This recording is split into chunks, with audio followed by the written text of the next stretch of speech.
Hey friends, welcome back to It Makes Sense, where we take the confusion of life, faith, culture, and the brain and bring it into focus through the lens of the Christian worldview.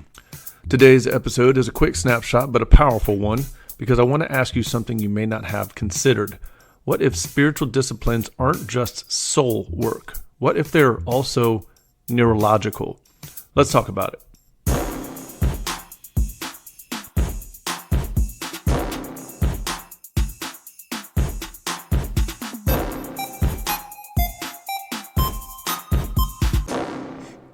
Most people hear the phrase spiritual disciplines, prayer, worship, scripture, silence, and immediately think about spiritual things, heart things, eternal things, and they should. But what if every time you choose gratitude over grumbling, or silence over distraction, or truth over lies, you're not just doing spiritual formation, you're actually rewiring your brain. In Philippians 4:4-9, Paul gives us a passage that might be the most spirit-breathed case for neuroplasticity long before modern science ever caught up. Let me remind you what he says. Rejoice in the Lord always. Do not be anxious. Present your requests to God. Think about whatever is true, honorable, just, pure, lovely, and the God of peace will be with you. Now that was a quick, short little summary of that passage. But that's not casual advice. That's a training plan for your mind. See, a lot of people think the mind is like a blank slate, that it can just be still.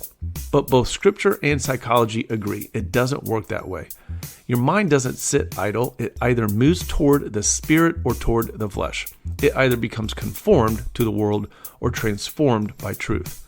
And if you're not steering it, it slips into what psychologist Mihai Csikszentmihalyi calls psychic entropy, the swirl of chaos that happens when our attention is unanchored. Fear, shame, resentment, lust. Sound familiar?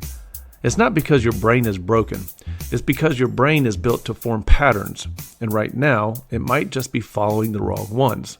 Let me give you a metaphor. Picture a dirt road. The first time you drove down it, you leave tracks. Drive it again and again. Eventually, ruts form. Now, try steering out of those ruts. Not easy, right? That's your brain. Every repeated thought, reaction, or sin carves a deeper groove, and before long, you're not even thinking about it, the truck just goes there. But here's the good news. God designed your brain to be plastic. That means new ruts can be formed, and Paul gives us a pattern for how. First, rejoice always. Not because you feel like it, but because joy is a choice, a repeated one. Second, pray instead of worry. Bring everything to God with gratitude. Third, focus your thoughts, not on what's wrong, but on what's true, pure, lovely, etc. Fourth, practice the habits. Don't just hear the truth, live it.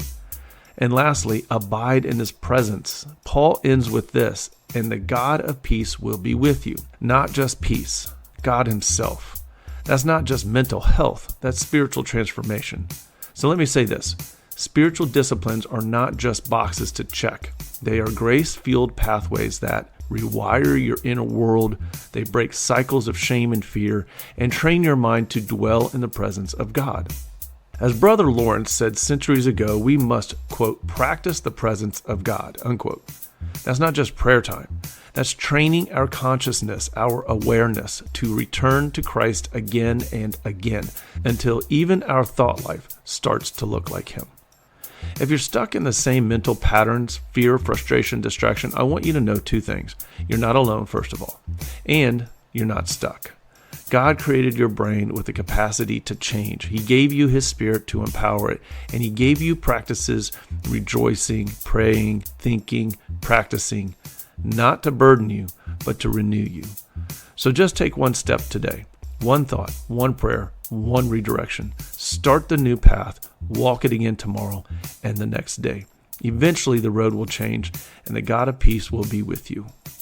I will have more episodes in a series coming up on Philippians 4:4-9. I truly believe that it is the cure for not just anxiety, but just for our minds being more in tuned and transformed to the mind of Christ. If this episode helped you see your habits or your mind a little differently, do me a favor. Like it, share it, subscribe so you don't miss part 2, where we go even deeper into the battle for your consciousness and what it really means to set your mind on Christ.